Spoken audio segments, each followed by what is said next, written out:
The man on the phone says my full name like he owns it. Miss Ava Reynolds, you owe $48,200. When will you pay? My hand freezes around my coffee cup. My heart starts pounding. I don't owe anything, I whisper. He pauses, then calmly says, "We have your signed agreement." Signed. Agreement. I stare at the email he just sent. My name sits at the bottom of a document I've never seen before, and above it, my stepfather's signature. My name is Ava Reynolds, 23, and I'm telling this because the man who stole my future thought I would stay quiet forever. Before the calls started, my life was small but peaceful. I lived in a one-bedroom apartment in Mesa, Arizona, 10 minutes from the community college where I worked part-time in the admissions office. It wasn't my dream job, but it paid enough for rent, groceries, and my car payment. Every Friday, I sent my mom $200 to help with bills. She never asked, but I knew things were tight. My stepfather, Daniel Mercer, had been in my life since I was 12. He was the kind of man who always had big plans, but never steady results. One year he was flipping furniture. The next year he was investing in solar panels. He talked confidently, smiled easily, and somehow convinced people to trust him, including my mom. I kept my distance after I turned 18. I moved out, built my own credit, and promised myself I would never depend on him. That's why the first debt collector call made no sense. At first, I thought it was a scam. Then they called again, and again. Different numbers, same calm voices. "Miss Reynolds, this is regarding your outstanding balance. You signed the agreement. You are legally responsible." Each time, my stomach tightened. Each time, I told them they were wrong. One night, I drove to my mom's house. The same beige stucco walls, the same wind chimes by the door. She opened it and smiled.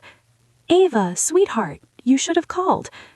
Daniel sat on the couch watching TV, like always. He barely looked at me. I didn't sit down. Why are debt collectors calling me? Her mom's smile faded. Her fingers twisted together. "I don't know," she said too quickly. I looked at Daniel. "Do you?" He muted the TV slowly, calm, relaxed. "No idea," he said, but he wouldn't meet my eyes. That was the first moment something felt wrong. A week later, my credit score dropped almost 200 points overnight. I found out while sitting in my car outside a gas station. I refreshed the app 3 times, thinking it was a glitch. It wasn't. Accounts I'd never opened were listed under my name. Personal loans, lines of credit, late payments. My hands started shaking so badly I dropped my phone. That night, I went back to my mom's house. This time, she didn't pretend. She was already crying when she opened the door. "Ava, please don't be angry," she said. My chest tightened. What happened? She hesitated, glancing toward the living room where Daniel wasn't home. "He said it was temporary," she whispered. "He promised he would pay everything. He said you'd never even notice." But I had noticed. My credit, my future, my independence, all tied to debts I never agreed to. Before I left, she grabbed my arm gently. "Please," she begged, "don't make trouble. He's trying to fix it." I looked at her trembling hands, and I nodded. "Okay," I said, quietly. I agreed, at least until the email arrived 3 days later with the full contract attached, and at the bottom of the page, my signature. Perfect. Identical. Forged. I stared at the forged signature for a long time.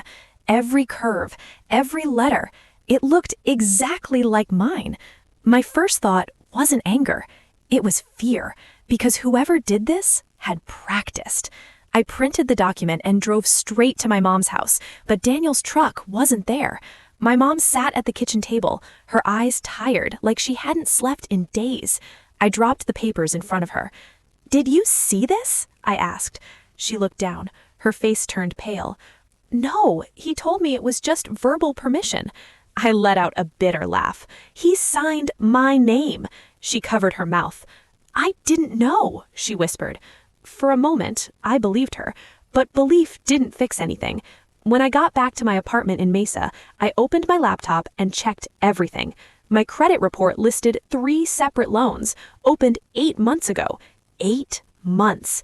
That was when Daniel had asked me for a copy of my ID. He'd said it was for a family insurance form. I remembered handing it to my mom during dinner, not thinking twice. My chest tightened. He'd planned this. The next morning, I called the loan company directly. After 20 minutes on hold, a woman answered. "Miss Reynolds, the application included your identification and signature verification." Verification? That meant he hadn't just scribbled my name. He'd submitted my ID, my address, everything. "I want a copy of all submission records," I said. There was a pause. "We can send that within 5 business days." 5 days felt like forever. That night, Daniel called me. I almost didn't answer. His voice sounded casual, friendly. "Ava, your mom said you're worried about some paperwork." Paperwork, like it was nothing. "You used my name," I said. He sighed. "It was temporary. I was going to handle it." "You forged my signature." "Ava," he said, more firmly now, "you need to relax." Relax. My hands clenched. "I'll pay it," he continued. "You don't need to involve anyone else." Anyone else, meaning police, lawyers, authorities. He was afraid. That was the first time I realized something important. He didn't have control. I did. "I understand," I said quietly. He sounded relieved immediately. "Good, I knew you were smart." After we hung up, I sat in silence. My heart was racing, but not from fear anymore, from clarity. If I reported him immediately, he might disappear. He'd done that before, jumping between jobs, cities, opportunities. If he vanished, the debt could still stay tied to me. No, I needed proof, real proof. Over the next week, I started documenting everything. I saved every voicemail, every email, every letter. I requested full credit reports from all 3 bureaus. I even visited my mom's house when Daniel was there. He smiled like nothing was wrong. "You look stressed," he said. I forced a small smile. "Just work." Inside, I watched him carefully, his routines, his habits. I noticed unopened mail stacked on his desk, loan company logos, past due notices. He wasn't fixing anything. He was drowning, and he'd tied me to the same anchor. 5 days later, the loan company email arrived. Attached were the original application files. I opened the scanned documents slowly. My driver's license, my social security number, my address. And then I saw something that made my stomach drop. The submission IP address. It wasn't random. It traced back to one place. My mother's house. I leaned back in my chair, heart pounding.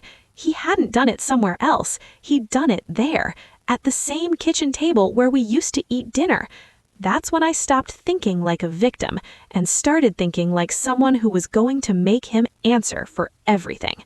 I didn't confront him right away. Instead, I started acting normal. I still visited my mom once a week. I still sat at the same kitchen table. I still let Daniel talk about his new opportunities like he wasn't months behind on everything. But now I was watching, listening, recording.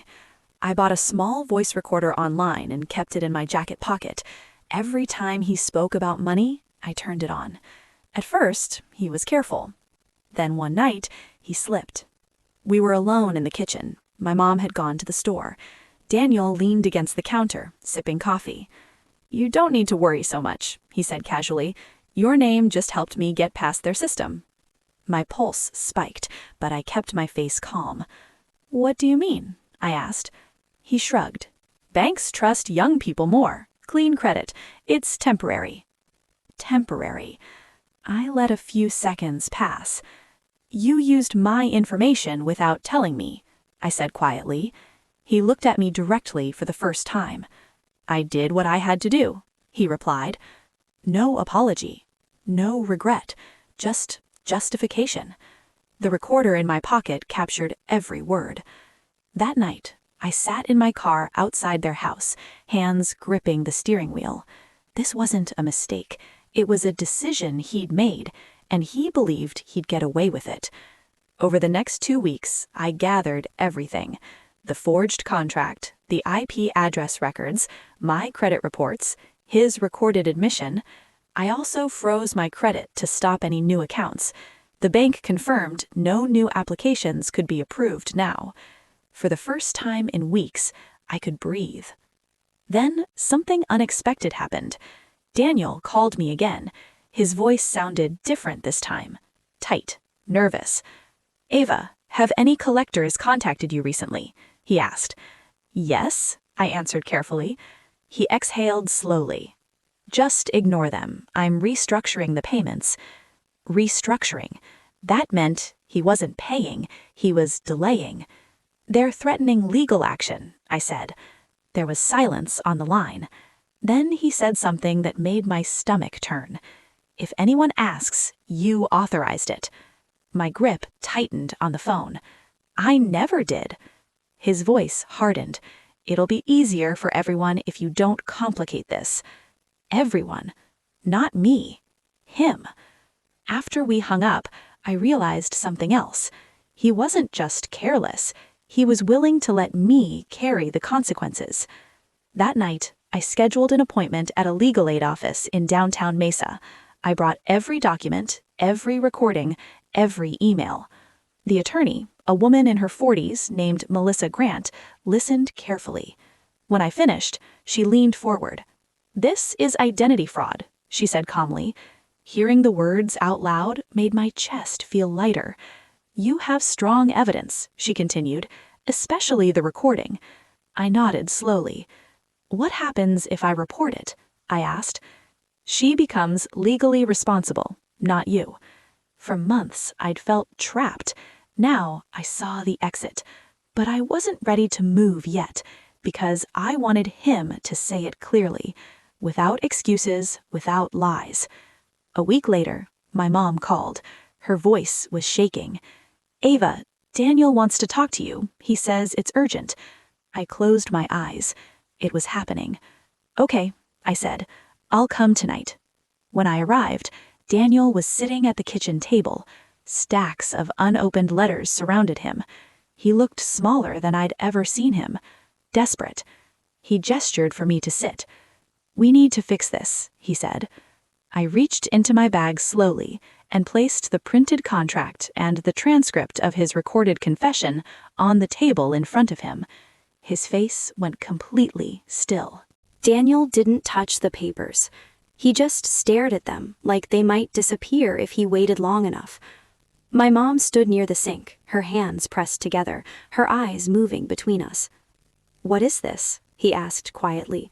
I sat across from him, calm for the first time in months. "You know exactly what it is," I said. He picked up the transcript first. His eyes moved quickly across the lines. "Your name just helped me get past their system. I did what I had to do." His jaw tightened. "You recorded me?" he asked. "Yes." My mom gasped softly. Daniel looked at me again, this time with anger under the surface. "That's illegal," he said. I shook my head. "Not here." He said nothing. Then he picked up the contract. His fingers trembled slightly as he saw the signature again. Mine, the one he had copied. "You shouldn't have involved outsiders," he said quietly. Outsiders, like my life belonged to him. "You involved me when you signed my name," I replied. Silence filled the kitchen. The clock ticked loudly on the wall. Finally, he leaned back in his chair. "I was going to fix it," he said. "When?" I asked. He didn't answer, because there was no answer. My mom stepped closer. "Daniel, tell her the truth." He rubbed his face with both hands. "I couldn't get approved anywhere," he admitted. "We were behind on the mortgage. Everything was collapsing." My chest tightened, but I didn't interrupt. "So you chose me," I said. He looked at me. "You had perfect credit," he replied. "Not you or family, not I'm sorry, just numbers, opportunity, usefulness." I reached into my bag again and placed one more paper on the table, a formal notice. "What's this?" he asked. "I disputed the loans," I said, and filed a report. My mom covered her mouth. Daniel froze. "They're investigating now," I continued. "They have the IP address, the documents, the recording." His face lost color. "You reported me?" he whispered. I held his gaze. "You reported me first," I said, "when you signed my name." For the first time in my life, he had nothing to say. No charm, no explanation, no control, just silence. I stood up slowly. My legs felt steady. My mom reached for my arm. "Ava, please." I looked at her gently. "I gave him time," I said. "He chose not to fix it." Tears ran down her face, but she didn't argue, because she knew. At the door, I paused. Daniel still hadn't moved. He stared at the table, at the evidence, at the end of the version of his life where no one challenged him. "You ruined everything," he said quietly. I turned back. "No, you did." Then I walked out. 3 months later, the loans were officially removed from my credit report. My score recovered. My name was clear. Daniel moved out of my mom's house soon after. I don't know where he went. We never spoke again. My mom and I still talk, but something between us changed. Trust doesn't rebuild overnight. Sometimes I think about that moment when I first agreed to stay quiet. He thought silence meant weakness. He didn't realize it was just time. Time to learn, time to prepare, time to make sure that when the truth finally came out, it would carry my name, not his.